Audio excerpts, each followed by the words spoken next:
Hi, everyone. Welcome to the Bay Area Cyversity September event. We have a special webinar for you today. We have a discussion panel, and we are celebrating Hispanic Heritage Month. So we'll get started in just a minute. Let's allow some others to kind of creep in. Usually it takes time to go from one meeting to another, and we want to give everyone a chance to get onboarded.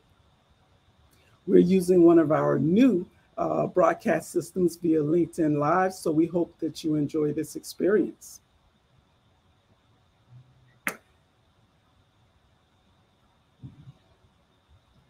All righty then. So it's about 2, 3 after the hour, and we want to go ahead and get started to give our panelists plenty of time to share their wisdom and everything else with all of our viewers. So today we'll actually be doing Latin in Cyber, securing our ecosystem with diverse talent. In many ways, Cyversity not only wants to make a difference in the cybersecurity industry just by amplifying different opportunities in education as far as diversity is concerned, but we love to partner as well with some of those organizations that have similar alike type of goals. And Raíces Cyber is one of those organizations. They focus on Hispanic diversity within the field of cybersecurity. And so I won't really go into too much detail because we'll allow them to expound on it. But before we get started, I just wanted to go over a couple of housekeeping items with you, and then we'll jump right in. So, Cyversity mission itself is to achieve the consistent representation of women and underrepresented minorities in the cybersecurity industry through programs designed to foster recruitment, inclusion, and retention. That's what we're here for today and every day. The Bay Area chapter leaders consist of MK, our fearless leader. We have Rolanda Small, Hakeem, who will also be your MC today. So thank you, Hakeem. Olivia, and myself, Monique Head. Now, if you're not already, think about becoming a Cyversity member.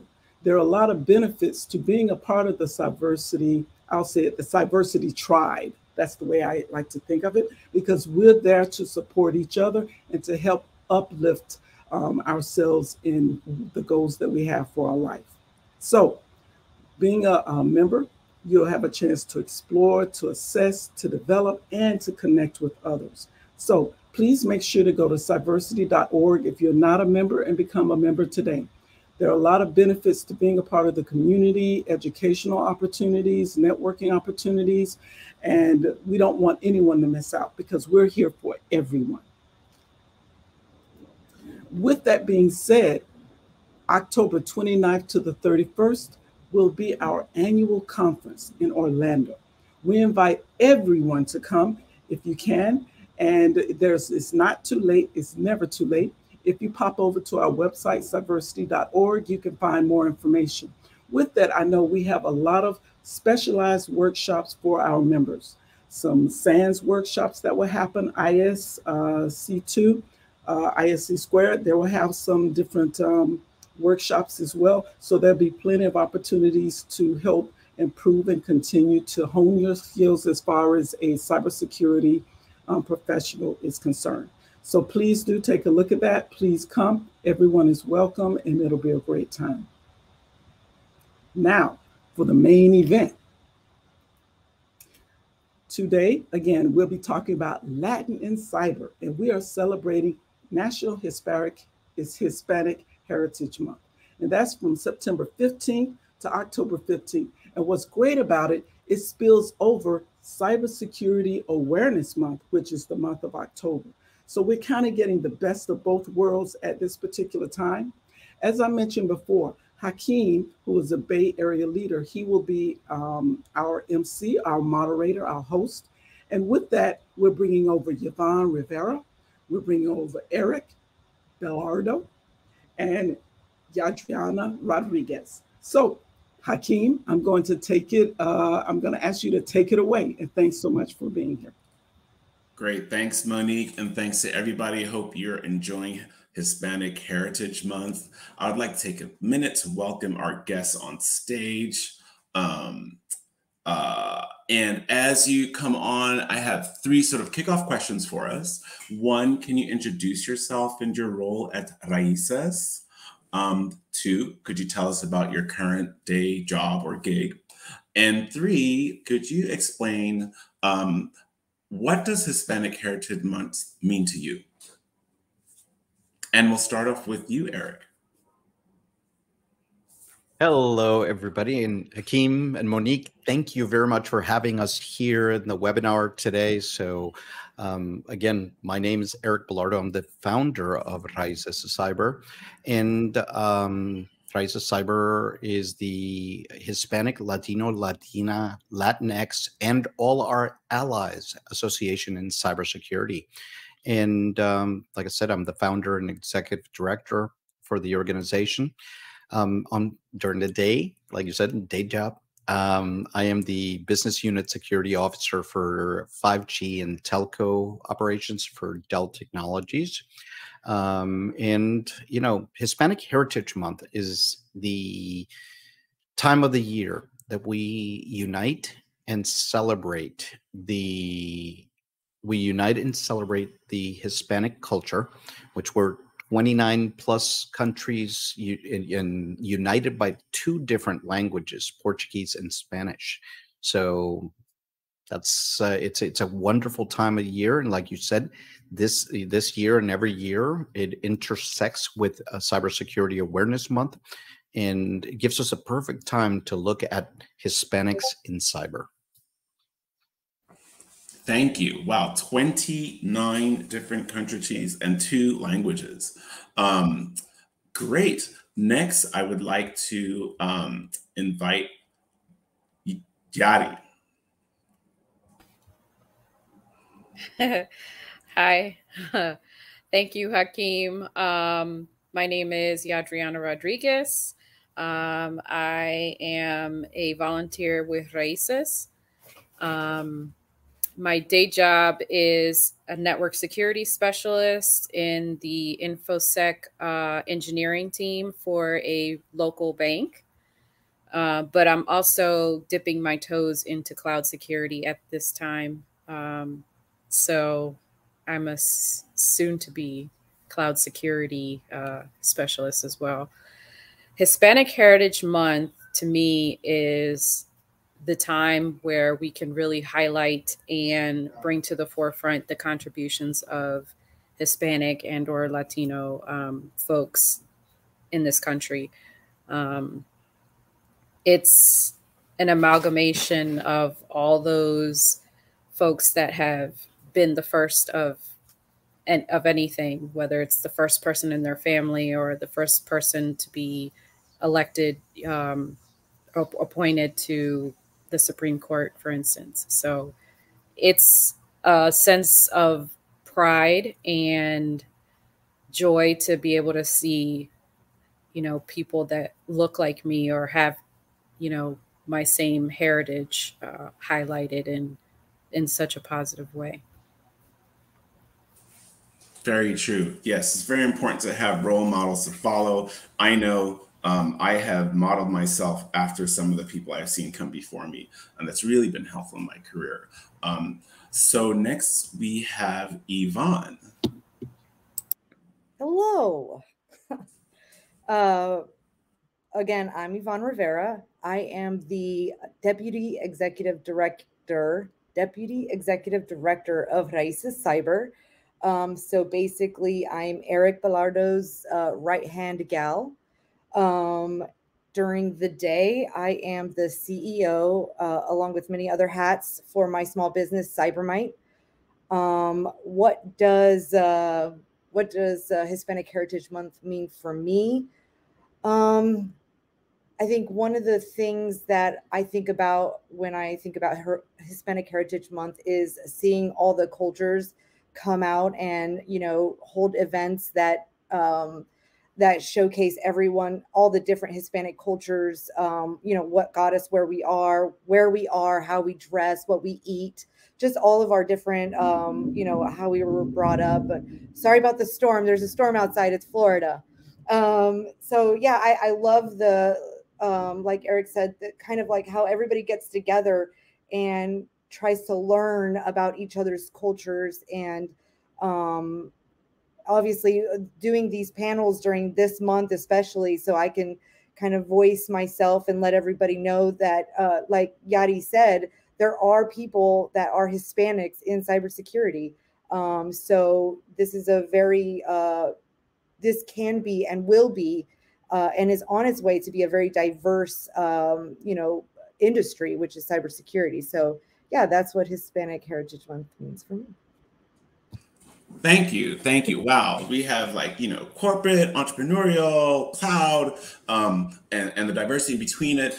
Tell us about your journey. How did you get into cybersecurity, and how did you make your way to where you are today? And we're going to start off with you, Eric.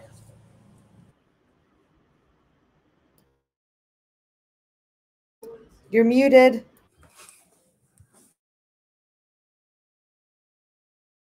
All right, fun stuff. Live environment, and that's what makes it interesting. Okay, so I have been in the field of cyber. I'm one of those strange people that have always been in the field of cyber. I've been in the field of cyber for 34 years this year. And I started before it was called cyber. It was called, you know, we were just people securing the network, or trying to keep the people from doing danger to the network. And then they started calling it information security and information assurance, and then up to now that it's called cybersecurity. So my journey started at the University of, actually it started a little bit earlier. Started back in Puerto Rico. And then I went to University of Massachusetts Amherst, and started working there as an electrical engineer, and continued on after that. You know, went to Washington, D.C., worked there as a engineer in some agencies, and then joined the military. And at that point in time, cyber did not exist in the military. So people who were signal corps or people who were intelligence were the ones that handled the computers. And from there, my career continued. I left the military in 2000 after the Kosovo war, and have been working in the DC area in 24 countries ever since. Wow, thank you. I just want to tease out 2 points. First of all, thank you for your service. Veterans are also a part of the diversity we have in cybersecurity, and they're key because that discipline that you learn in the military easily translates to the field of IT. So thank you for your service, and thank you for that journey. And we'll dig deeper into some of those points later. But next, Yadriana, tell us about your journey into cybersecurity. So I actually got into cyber later on in life. It took me about 20 years just to finish my undergraduate degree in cybersecurity policy and management. So, to be able to pay the bills, have another job in the meantime. So a lot of my experience prior to getting into IT and then cybersecurity was in residential lending. So mortgages, I kind of happened into that and ended up at the company that I work now. And through networking, which I really didn't even realize that that's what I was doing at the time, having conversations with the CISO at that time, asking him, how did you get into the field? What do you recommend for a person like me that has, zero experience and that sort of thing? That opened a door for me to, start. And I went from being a residential loan closer, so basically the person that draws up the mortgage documents to sign, to working on the help desk for the very same company. It was great experience for me to understand the network, how data flows from one area to the other, understanding the physical of it, the infrastructure, the logical infrastructure, because you can't secure what you don't understand. So as a, from there, I got promoted and became network specialist. And then from there, got promoted a second time to network security, which allowed me, again, to get more experience, just get a little bit deeper into it, touching firewalls, routers, switches, those kind of things. And I was, I'm persistent, and it's, some people call it stubborn. Sure, why not? When I have my mind set on a goal, I do a lot of research to make sure that, this is what I actually want to do. And once I mark the path, this is, I need to do X, Y, and Z. You can't take me off of it. I might get tired. I might get frustrated. I might get stressed out about it along the way, but I've learned to take a break and then keep on going until I get there. And I say all that to say, I landed on the InfoSec engineering team because of my persistence. I had some fantastic, I got lucky and got a fantastic supervisor who was sort of like a unofficial mentor of sorts, and was super supportive. And I had people even in my team on the network ops side that were very supportive and saw that I was still gunning to make the official switch over, and never, stop supporting me. And so that helped make the case for my move, and had, made the move happen. Wow. Thank you. You know what? I'm going to say you're driven and you're intentional. And you have very high aspirations, right? So, and I think you're tenacious. Don't say, stubborn is cool, but you're tenacious. I really love that story, right? So I like tenacious. Yeah, tenacious. What about you, Yvonne? So my journey also started in Puerto Rico. My journey started right after 9/11. I was in high school at the time, and when 9/11 happened, I decided to join the Army. Funny though, is when I went to the recruiter and, did the ASVAB and everything, I was only offered 3 or 2. I'm going to say 2 because I can't remember the third. So let's just pretend it was 2 jobs, and that was it. And it was a systems computer operator or a lineman or cable dog. I can't remember what the actual title was. And I was like, they had some pictures, and I was like, no, I'm not climbing, a pole thing. I was like, I'm not doing that. I'm 5 feet tall, in case you can't tell. And so I was like, all right, I'll do this other job.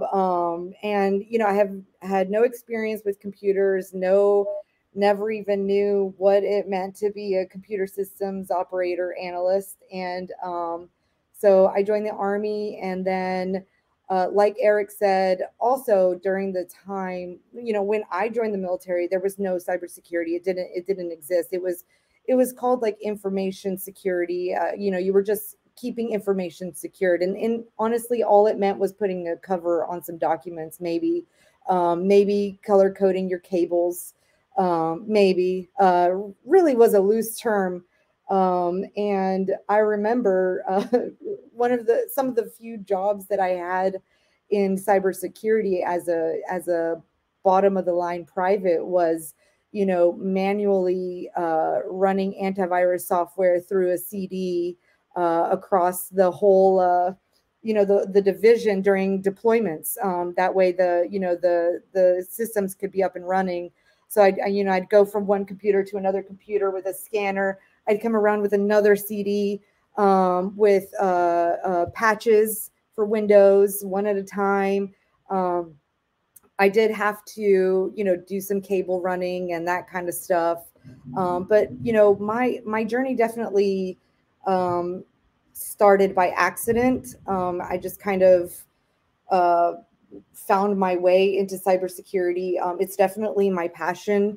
I think what I love the most about my job is, how do I say this without sounding mean? I love meeting these cybersecurity professionals who are all about, checking the boxes and meeting requirements, and then coming in and saying, there are ways that we can keep stuff secured, and still make this business functional, still let this application work, still let this organization thrive, if not better, because they're, a lot of the things that we use today, to guide us into securing our environments and stuff like that, they're guidelines.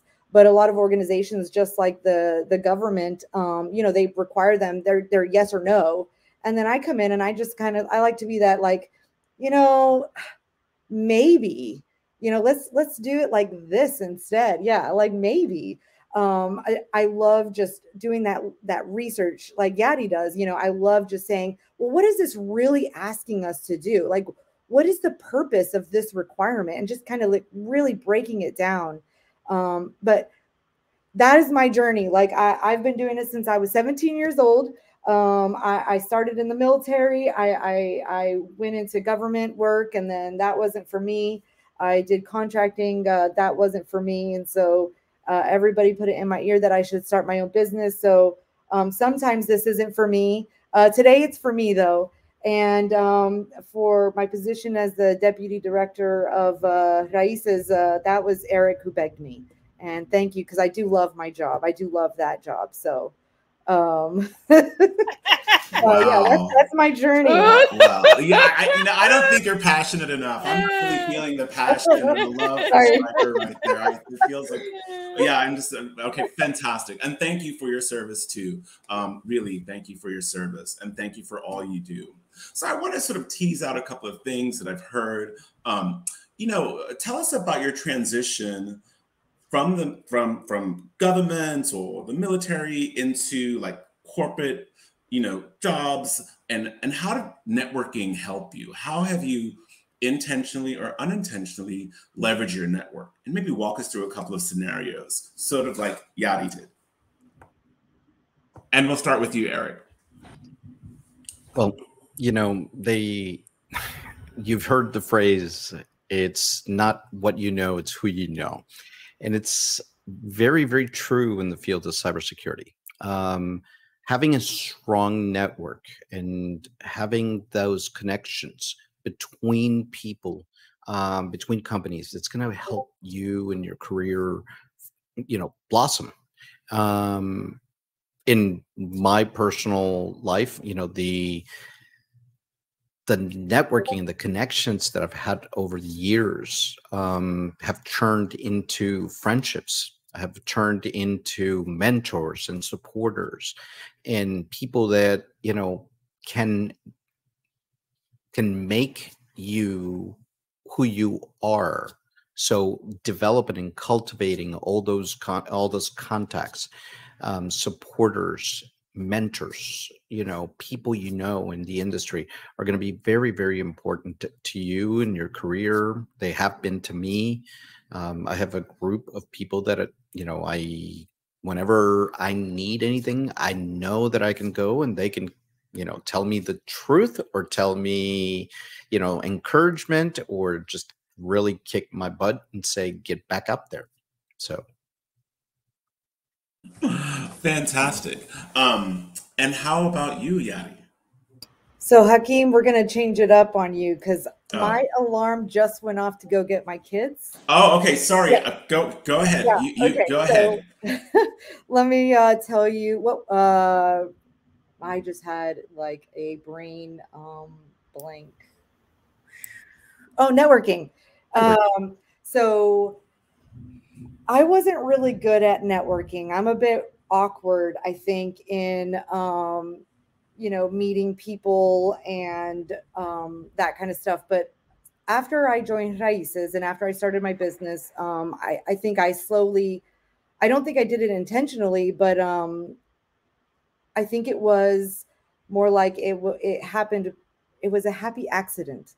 You know, working with Raíces and going to the events, I met so many people, people that I never thought I would meet, people who in our industry are like famous people, you know, kind of our celebrities. And I think it was cool to meet a lot of them and know that they're just like me.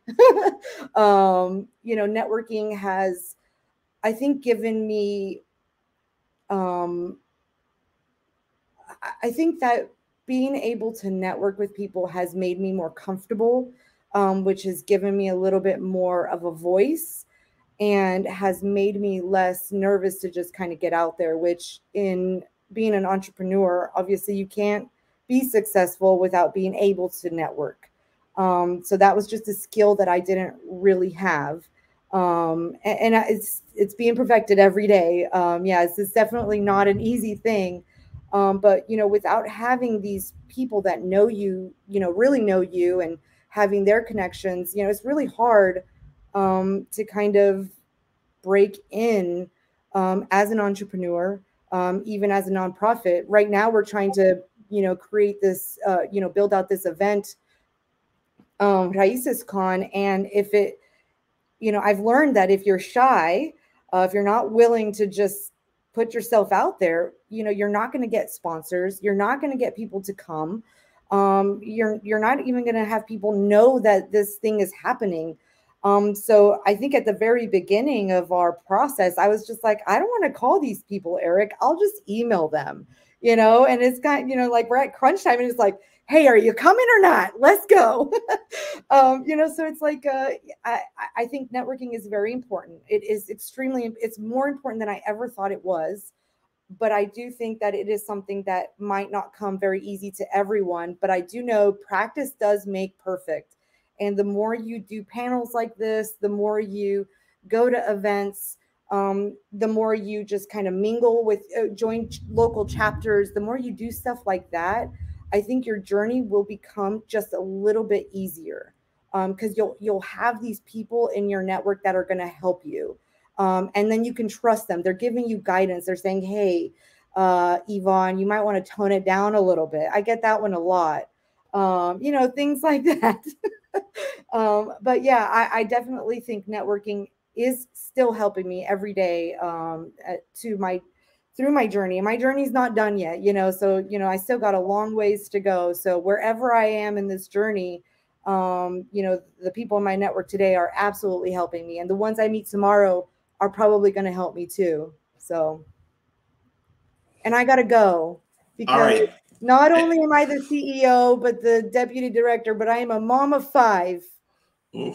Yeah. I got to go pick up 2.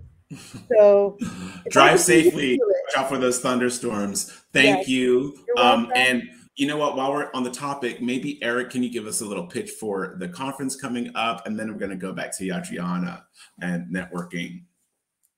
Yeah, definitely. So Raíces Con is the first Hispanic conference in cybersecurity by and for Hispanics.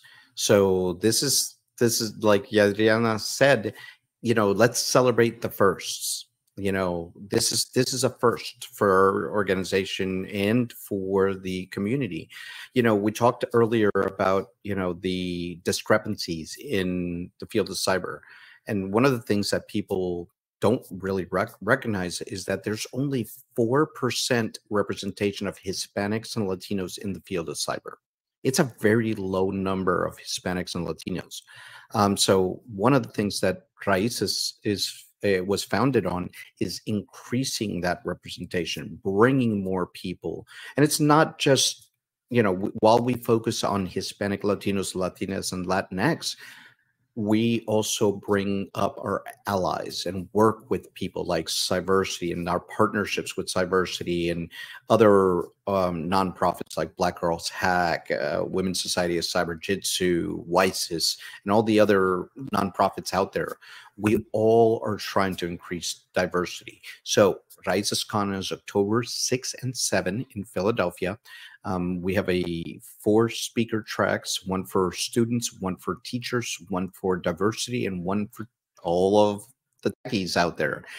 We're going to have activities and galas and award shows. So please, raicescon.org. Thank you very much for that, for allowing us to do that, Hakeem.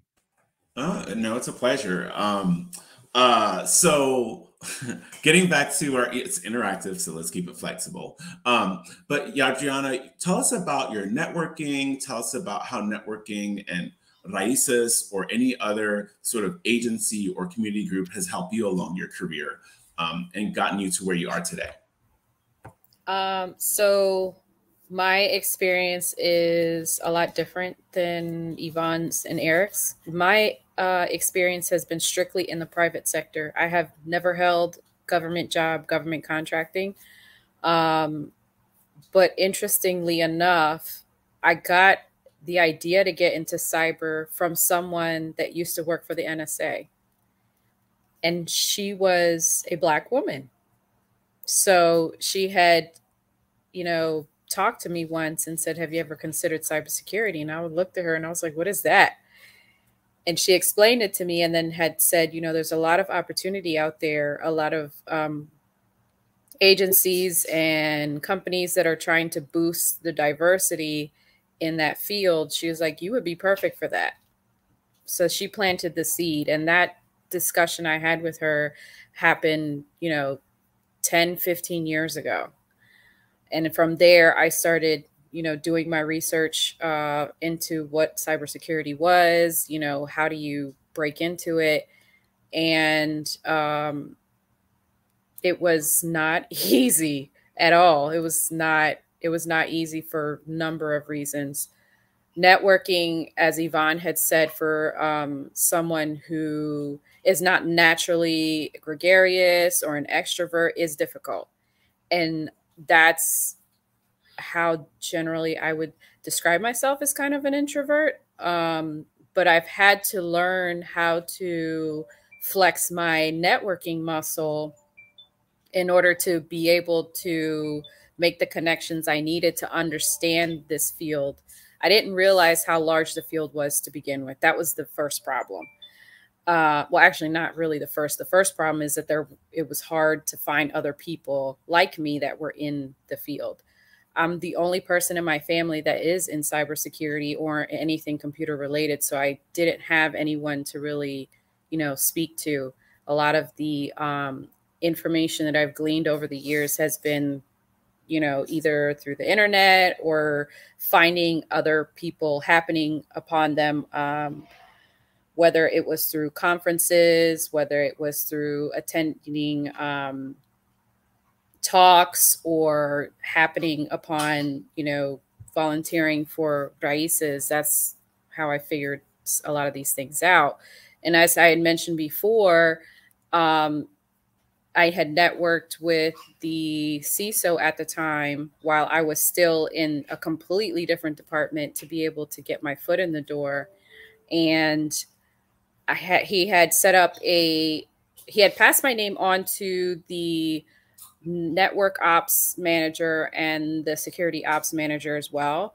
And they set up a meeting with me and we talked about like where I was at in my whole, journey. And I was honest with them. I was like, look, I have no IT experience. I know, cybersecurity is sort of like, I consider it not an entry-level field.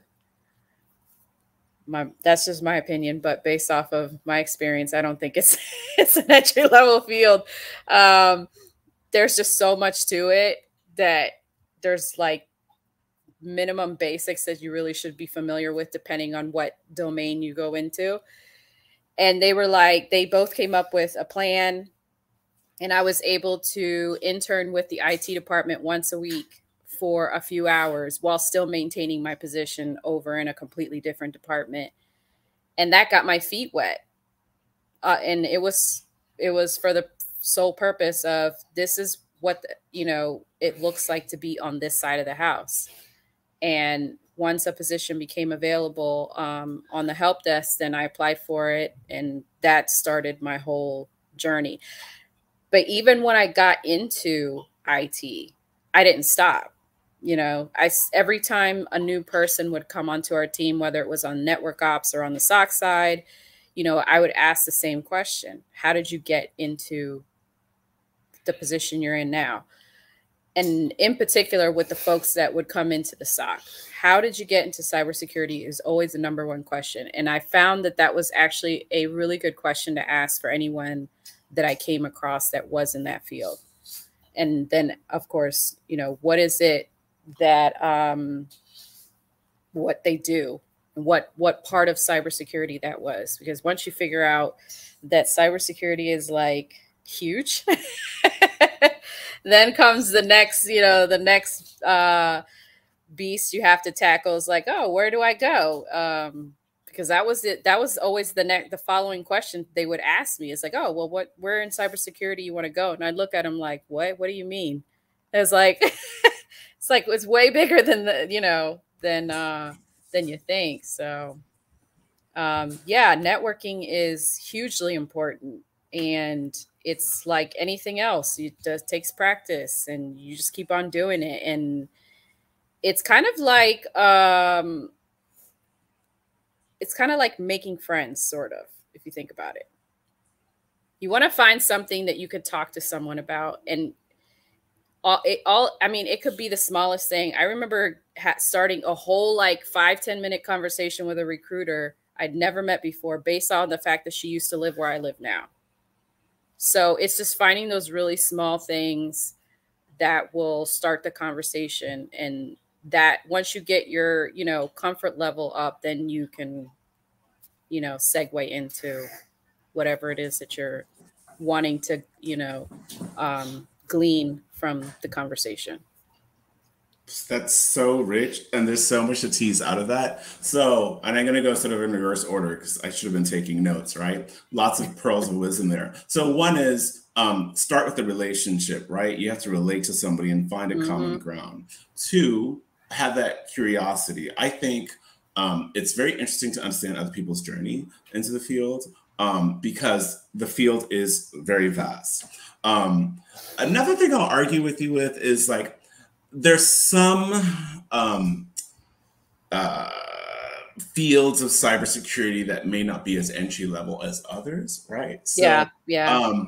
I am one of those people who help a lot of people transition from industry into cyber, and there's glue areas. There's GRC. There's non-technical cybersecurity education and training, awareness, project program management, product management. And it's just about, but I agree with you. The computer science and the vernacular of cybersecurity is very unique and bespoke, and it can be intimidating, but it's not impossible to conquer. Thank you so much. All right, let me interject there. So one of the things that we find as an organization that's bringing new people into the field of cyber is that I always dislike when somebody comes to me and says, I want to learn cyber. And my comeback to them is, you just told me you want to learn healthcare. That doesn't sound right, right? You've got doctors, nurses, x-ray techs, all these things. So specialists within medicine. One of the things that has helped us is CISA, cyber.org, and Raíces Cyber has helped with creating these punch cards, okay, that have the actual job names or trades and their information and degree and medium salaries. And we have them in English and in Spanish. So one of the things that I do is when somebody comes to me and says, I want to get into the field of cyber, I say, here's some cards. Tell me which ones interest you. Where do you see yourself pull? Where's your interest? And one of the beautiful things about cyber is that once you enter the field, you can pivot as you learn more about different careers. And you can enter as a network network security engineer, or you can enter as a SOC analyst, but then move to incident response or GRC or project manager. You don't have to be techie. Those people that say, oh, you got to code to be in cyber. Okay. Or you got to be a STEM wizard to be in cyber. No, there are fields. There are complete fields that are in the social sciences in the field of cyber. Sorry, just wanted to interject. And no, and please put the link to those cards in the chat. They seem really interesting and probably can be leveraged. I want to get my hands on a deck. He uses a cards, which I didn't know about. That's a good resource. I've been referring to this cybersecurity domain map for a number of years. There's a gentleman named Henry, and I'm going to butcher his last name, Jang, that created it. And it looks like a mind map, and it maps out all the different domains. And that was really, someone had actually pointed me to that. And that was instrumental in helping me to visualize, like, you know, which way to go. Is that the map folded up as one of your cards? Is that what you're showing her? These are all the cards. Oh, those are all the cards. Okay. All right. All right. Expect some, or I'll pick them up at the conference. Please, for our people who are joining us, put some questions in the chat. I think Monique is going to tease some out for us. But I have two more things. One, tell us about sort of some of the challenges you face as a woman, as a person of color, and how you overcome them. And then I'm going to close out by telling us, you know, what do you see the future of Raíces? What is your definition of done? What impact do you want to have? So we're going to start off with you, Yadriana, some of the challenges and what do you see is the future? And then Eric, and then we'll take some questions. Okay. Challenges for me that I found was gatekeeping. You know, we like to think that, you know, the country that we live in is very forward thinking, and it is, but you can't also forget that we still have some ways to go. And in this field, it's male dominated. And, you know, when you're a female and a minority, you have that stacked against you. So there's always the constant battle with imposter syndrome, feeling like you have to know everything because you're not a guy, and because you're a minority, you have to know what they know and then some, you know, to be able to prove yourself. The gatekeeping thing was what I felt the strongest issue with. And I got around that by, again, being tenacious, as as you put it, Hakeem. There were moments in time, actually even fairly recently, where I was starting to doubt myself, where I was like, did I really pick the right thing? Because this is starting to get too hard.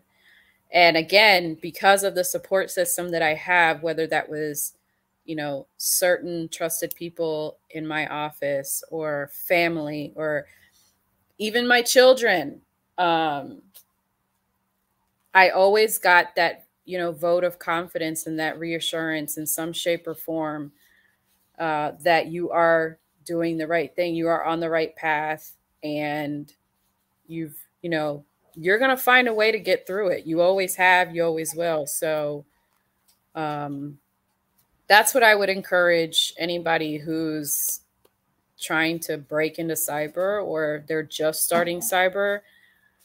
There are 1,000,001 different ways you can get in. There's always going to be somebody that's going to tell you can't do it. I've been told since I was a young mother that I wouldn't amount to anything. And that came from the doctor who told me that I was pregnant. I was told that I'd end up on welfare, that I wouldn't graduate high school, that, you know, all these things. And I'm the kind of person that, like, you want to bet against me, go right ahead, because instead of getting down about it, I use it as fuel just to prove you otherwise. And that's exactly what I did. I still managed to graduate high school. I graduated in the top 20 of my class, managed to get partial scholarship to, university. And while it did take me a good amount of time to finish my degree, I still finished. My children were there, and even my grandchild was there to be able to witness that event. And so it's about persistence. It's about, where there's always going to be a no somewhere. Hell, there may be a couple million no's, but all it takes is that one yes. That one yes. There's always going to be somebody that's going to try to rain on your parade. The question is, how bad do you want it? Because when you want something bad, you're not going to make excuses. You're going to make stuff happen. So if you get tired, just rest. Don't give up on your dreams. Don't, it's normal to feel defeated and all that, but there's a tribe out there somewhere that will, support you. So you just got to keep at it. What do I see the future of Raíces? I see a lot of forward motion, a lot of movement, a lot of growth. I mean, I'm even in the last couple of months. So let me just go back here. I've only been actively a part of Raíces since April of this year. So very, very recently. And as soon as I found out that it even existed, I joined, because I was like, oh my gosh, there's people just like me. It's fantastic. There's a lot to be said about representation and a sense of belonging, right?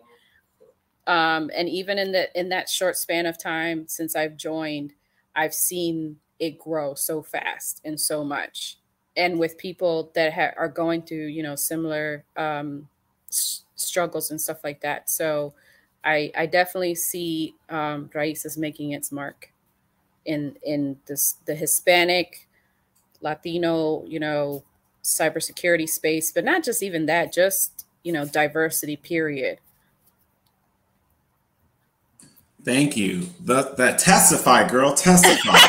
All right, take me to church. Take me to Hello. where? Take me. Hello. Hello. All right. Yep, Yeah. that's All right. right. Thank you. All right, I'm about to have a tear in my eye. All right. So, Eric, challenges. I can't follow that. I can't. You have. We're done. You know what? You need to up your game. Game. Bring it with all that swag in the background. I think you have some thunder and lightning. I'm afraid. All right. Look, that whole imposter syndrome thing that she talked about, it happens to everybody. It happens to people.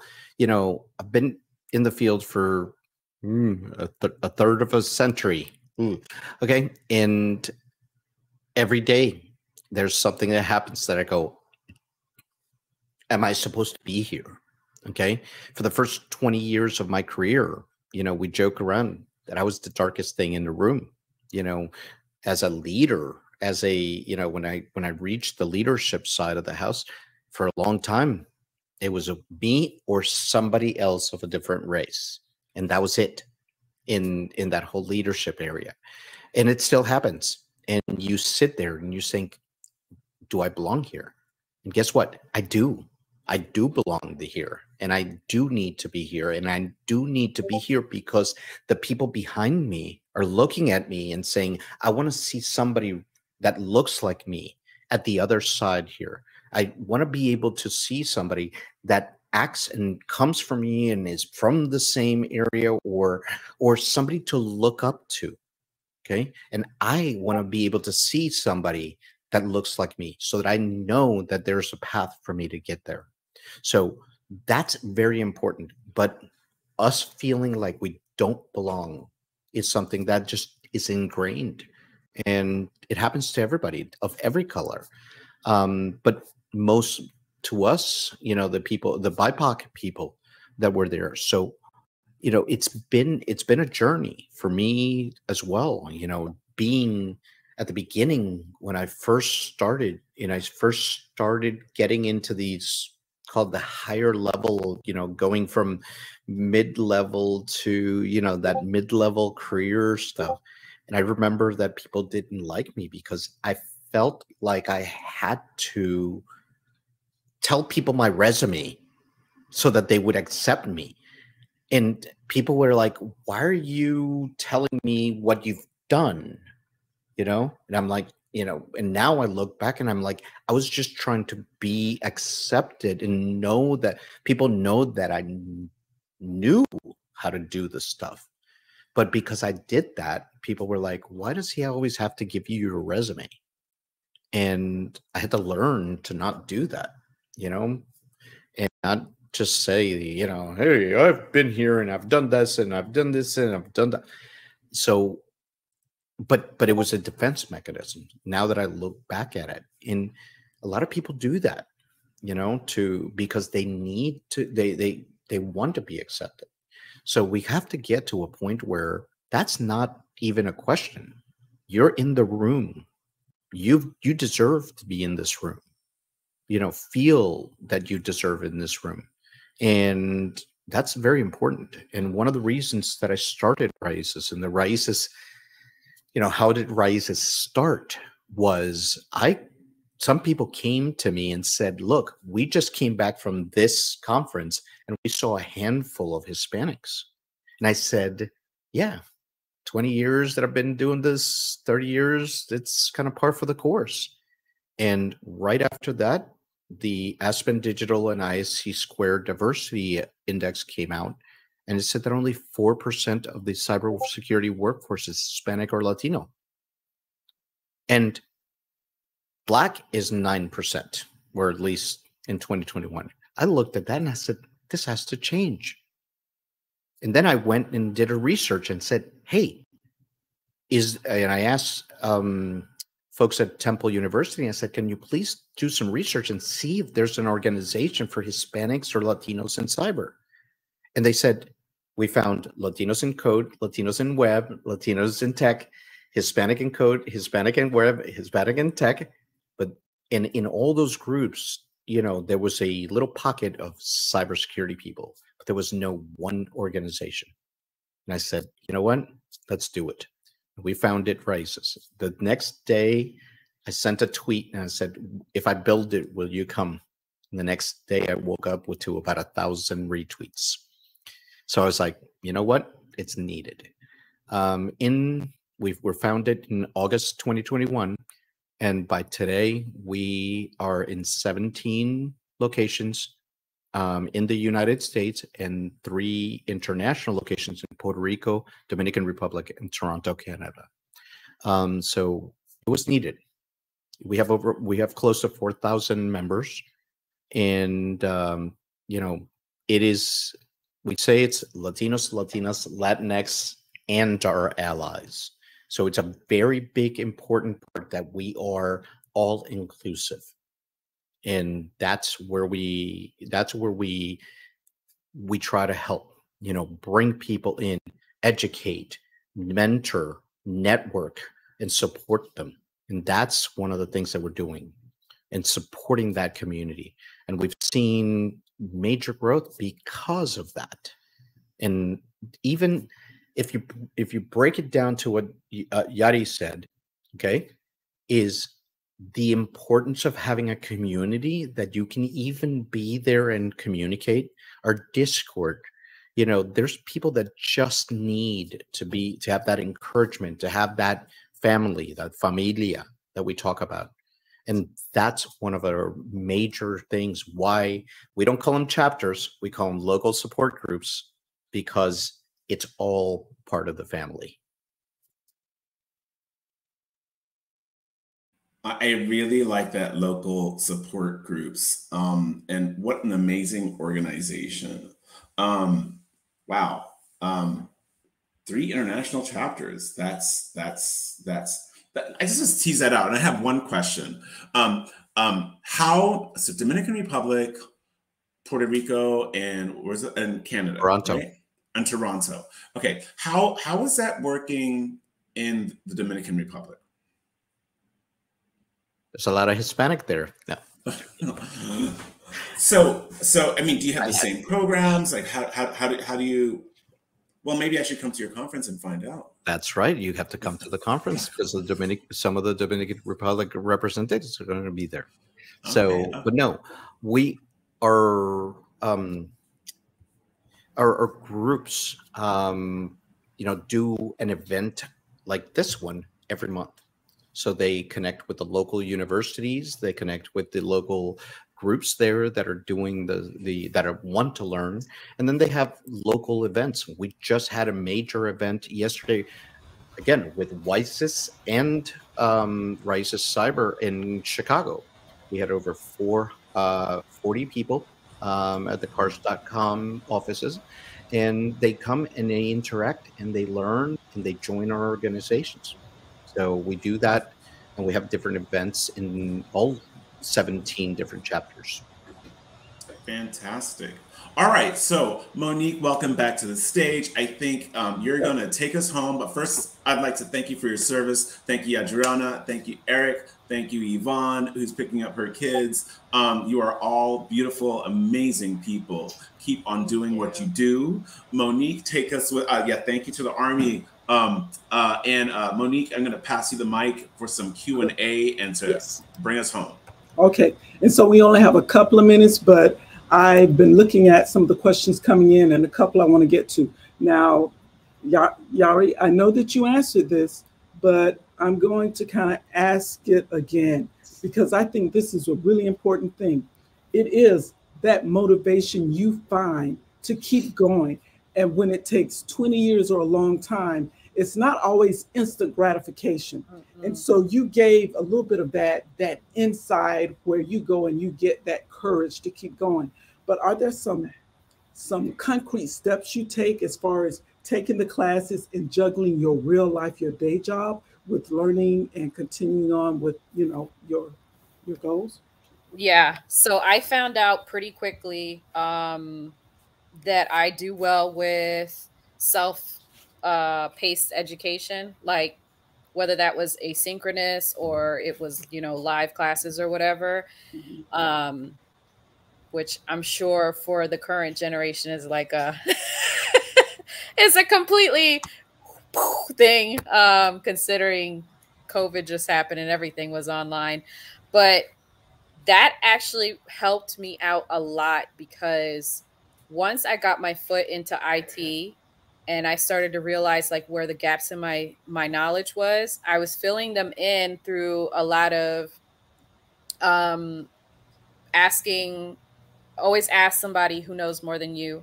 There is absolutely no shame in it saying, you know what, I don't have experience with that. I don't know, because you don't.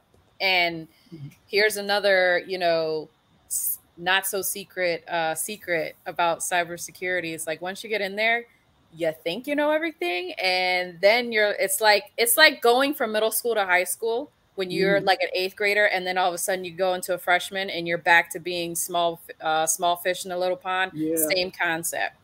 You're gonna keep hitting that milestone or whatever. Yeah, that wall, because as technology continues evolving the way that it does, there's going to be stuff that you're not going to know. You just need to be comfortable with not knowing. But you also got to stay curious. Yeah. Google is my best friend. On the job, off the job. Yes. Not everything needs a certification. Sometimes you can get by with just demonstrating your skills through home labs and stuff like that. So just, keep at it, man. Keep at it. And I would say, cybersecurity, you're always going to learn. There's always something new because there are new innovations. And last thing, there were some questions on certifications. And I would invite you, join or look up Cyversity online and also RISIS Cyber. And you'll find a lot of different pathways, classes, avenues to certifications to get you where you want to go. So with that, we want to wrap it up. We want to thank everyone for being here. And there will be a recording. And we hope to see you in October, November, and thereafter at all of our different events. Thank you.